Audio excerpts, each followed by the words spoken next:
Bonjour à tous et bienvenue dans cette 10e vidéo sur le rapport RTE intitulé Futur énergétique 2050. On va parler aujourd'hui du chapitre 10 sur les réseaux électriques. Le réseau électrique est composé de plusieurs réseaux définis par des niveaux de tension différents. On a le réseau de grand transport, de l'ordre de 400 kV, donc 400 000 volts, qui constitue les principales artères qui structurent le réseau électrique global. On va ensuite avoir à l'échelle des régions les réseaux régionaux ou réseaux de répartition. Et on a enfin les réseaux de distribution qui maillent finement le territoire. On va avoir aussi à l'échelle européenne des interconnexions entre les différents États. Et avec le développement de l'éolien en mer, on va avoir de plus en plus de réseaux en mer. Commençons par les interconnexions. Pour bénéficier des complémentarités entre les consommations et productions à l'échelle européenne, c'est économiquement avantageux de développer des interconnexions, c'est-à-dire de rajouter des lignes pour connecter les différents États entre eux. Aujourd'hui, on a de l'ordre de 12 gigawatts de capacité d'import, et à l'horizon 2050, RTE table sur des hypothèses de 39 gigawatts de capacité d'import, c'est-à-dire des capacités bien plus importantes qu'aujourd'hui et qui sont économiquement très avantageuses par rapport à surdimensionner le mix de production dans un scénario où il n'y aurait pas ces interconnexions. Ces interconnexions peuvent être en courant continu ou en courant alternatif, et à partir de 2035, on considère que ce sera exclusivement du courant continu, donc HVDC pour High Voltage Direct Current, donc courant continu à haute tension. Ces interconnexions peuvent être utilisées pour importer ou exporter de l'électricité, mais de plus en plus elles vont être utilisées pour faire transiter de l'électricité à travers la France, c'est-à-dire par exemple de l'électricité qui irait de l'Espagne à l'Allemagne en été lorsqu'il y a du soleil et quand il y a du vent plutôt de l'Allemagne vers l'Espagne. Aujourd'hui, on est souvent exportateur net et extrêmement rarement importateur net d'électricité. Et on a c'est assez régulier qu'on ait des flux de transit, donc autant d'import que d'export.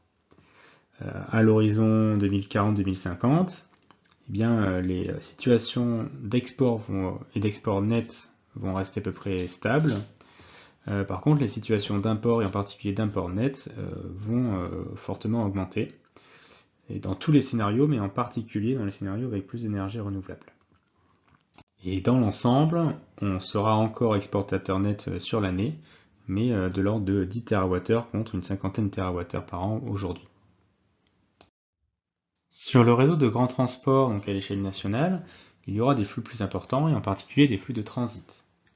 Un soir de janvier, la situation typique serait que l'Allemagne et le Royaume-Uni alimentent l'Espagne et l'Italie, et on aurait un flux inverse, donc une après-midi de juin, avec l'Espagne et l'Italie alimentant le Royaume-Uni et l'Allemagne. Ces flux importants vont entraîner un besoin d'adaptation nord-sud, mais il y aura aussi des besoins d'adaptation entre l'ouest et l'est à cause du déploiement des parcs éoliens en mer sur la façade atlantique. RTE a identifié les lignes électriques qui seront en tension à l'horizon 2050 et donc dans lesquelles il va falloir mettre des investissements pour les renforcer. Pour renforcer ces structures, à la fois dans le scénario avec nucléaire et sans nouveau nucléaire, où donc les besoins seront plus importants, il va falloir faire de nouvelles lignes. Et ces nouvelles lignes, elles pourront être soit aériennes, avec des lignes en courant alternatif à 400 kV, mais cette solution a une faible acceptabilité sociale. Et la deuxième option, c'est de faire des lignes à courant continu, mais souterraines, ce qui est plus cher, mais mieux accepté socialement. Par contre, pour le bilan environnemental, apparemment ce n'est pas forcément meilleur ou pire que les lignes aériennes. C'est ce que dit RT dans son rapport, mais je n'ai pas bien compris ce que ça signifie. Pour les réseaux de répartition, donc à une échelle plus régionale, les besoins de renforcement vont dépendre de la puissance renouvelable raccordée. À l'horizon 2035, il y aura peu de différence entre les scénarios, mais à l'horizon 2050, il y aura une puissance renouvelable raccordée variant du simple au double selon le scénario. En conséquence, dans les scénarios avec le plus de nucléaire, le kilométrage de lignes régionales va rester à peu près stable, Mais dans les scénarios avec le plus de renouvelables, eh bien, il va falloir rajouter des lignes sur le réseau. Dans un parc éolien en mer, on a des éoliennes qui sont raccordées à un poste électrique en mer grâce à un réseau à moyenne tension. Et ensuite, ce poste électrique en mer est raccordé à un poste électrique terrestre grâce à un réseau à haute tension, qui peut être en courant alternatif ou en courant continu. Jusqu'à présent, les appels d'offres qui ont été attribués concernent principalement des raccordements en courant alternatif pour ce réseau de raccordement. Mais à partir de l'appel d'offres 4 et de l'appel d'offres 8, donc qui devrait être mis en service à l'horizon 2028, eh bien on devrait avoir une généralisation des raccordements en courant continu. Ça devrait s'imposer comme le standard au moins en France, comme c'est déjà le cas en mer du Nord. En plus de cette modification et du passage au courant continu, il devrait y avoir une généralisation de l'éolien flottant. Il faut savoir que donc, les éoliennes peuvent être soit posées sur des fondations, soit peuvent flotter sur des plateformes flottantes. Et donc selon le scénario, le développement de l'éolien flottant sera plus ou moins important. Dans le scénario avec beaucoup de nucléaire, il y a peu de besoin de développement d'éolien flottant, mais quand même une part significative. Et dans le scénario 100% renouvelable d'ici 2050, eh bien plus de la moitié de l'éolien en 2050 sera flottant. L'éolien flottant est plus cher que l'éolien posé, et en fait on a recours à cette technologie uniquement si la profondeur de l'eau est supérieure à une cinquantaine de mètres. Et ce qui est le cas sur les façades bretonnes et méditerranéennes en France, où donc la profondeur chute assez rapidement. Et donc voilà, effectivement, entre 35 et 70% de l'éolien sera flottant à terme. Il y a aussi la question des postes flottants. Si on veut faire des parcs éoliens très loin des côtes, eh bien, donc la profondeur devient trop importante pour avoir des postes électriques en mer posés. Donc il faut avoir des postes électriques en mer flottants. Et cette technologie n'est actuellement pas maîtrisée sur le plan industriel. Donc ça pourrait permettre effectivement d'accéder à des profondeurs accrues, donc au-delà de 100 mètres de profondeur, et ça pourrait aussi permettre de réduire les coûts de l'empreinte environnementale. Donc il y a un fort besoin de R&D sur le développement à la fois des câbles HVDC dynamiques pour justement le raccordement de ces postes électriques en mer flottants. Pour les réseaux de distribution, les enjeux dépendront de la consommation et de la production qui seront raccordés. Les 645 TWh par an de consommation dans le scénario de référence devraient être répartis entre 420 TWh par an dans le réseau de distribution et 225 TWh par an consommés directement à partir du réseau de transport. Pour ce qui est de la production, il devrait y avoir entre 93 et 237 gigawatts raccordés sur le réseau de distribution selon les scénarios de mix. Et cette production serait différemment répartie selon les filières. Pour l'éolien en mer, tout serait raccordé sur le réseau de transport.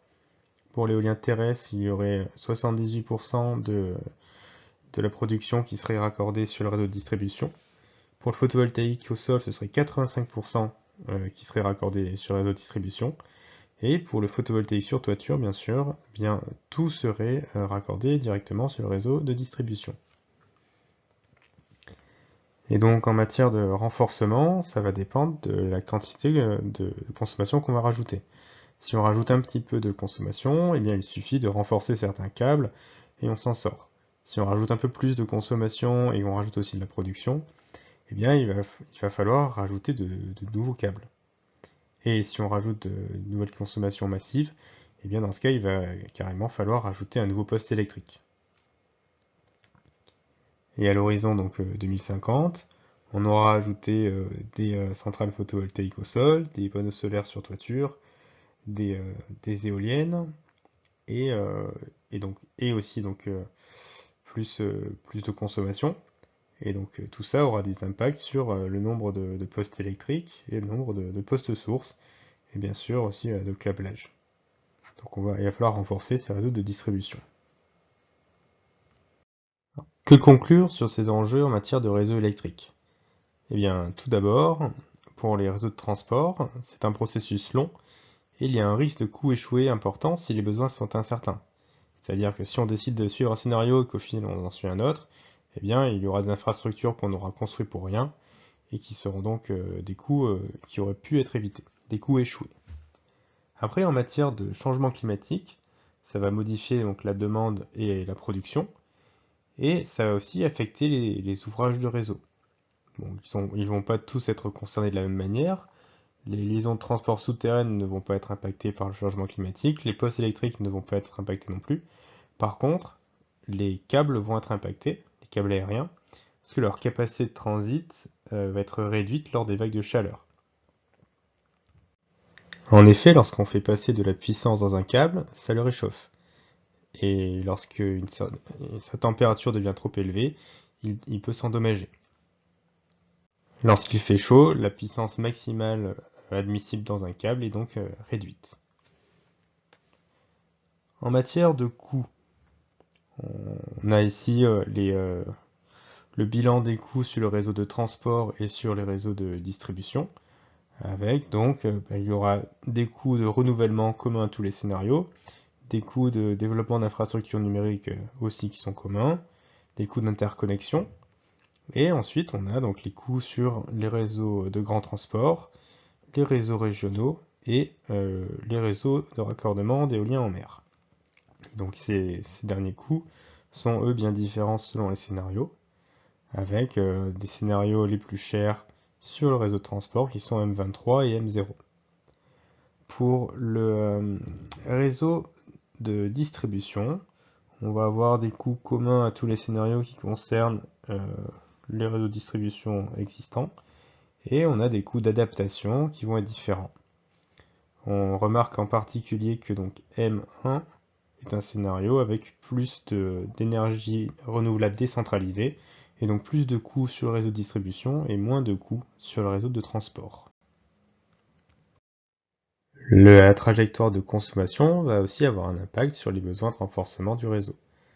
Dans une trajectoire sobriété, on aura moins de besoins d'investissement que dans une trajectoire réindustrialisation. Et donc cette différence se chiffrerait de l'ordre d'une douzaine de milliards d'euros sur la période 2035-2050 dans le scénario N2, entre donc sobriété et référence, et une vingtaine de milliards d'euros entre référence et réindustrialisation, si on regarde uniquement les coûts dans le réseau de transport. Donc ça c'est pour le scénario N2, et donc on peut le récapituler par ce graphe-ci, donc avec la fourchette entre sobriété, référence et réindustrialisation. Et on a les mêmes informations pour tous les autres scénarios de production. Et donc effectivement, on a la sobriété qui permet de réduire les coûts du système, enfin du réseau, et on a aussi le mix de production. Donc plus on a de nucléaire et moins on a besoin d'investir dans le réseau de transport. Donc ça c'est pour le réseau de transport. Et après, donc bien évidemment, l'interclassement des scénarios est inchangé. En sobriété, on a le même classement qu'en référence et en réindustrialisation. Et les tendances sont similaires sur les réseaux sur les coûts sur les réseaux de distribution. Parmi les 18 enseignements du rapport, on peut retenir en particulier l'enseignement numéro 9 pour ce chapitre, à savoir, dans tous les scénarios, les réseaux électriques doivent être rapidement redimensionnés pour rendre possible la transition énergétique. Ça en est fini pour cette vidéo, merci de l'avoir suivi. La prochaine parlera de l'analyse économique. On y parlera du coût du capital, du LCOE, du coût complet du système électrique, et on verra les analyses de sensibilité qui ont été faites sur ces analyses économiques par RTE. C'était Barla Énergie Climat, merci et à très bientôt.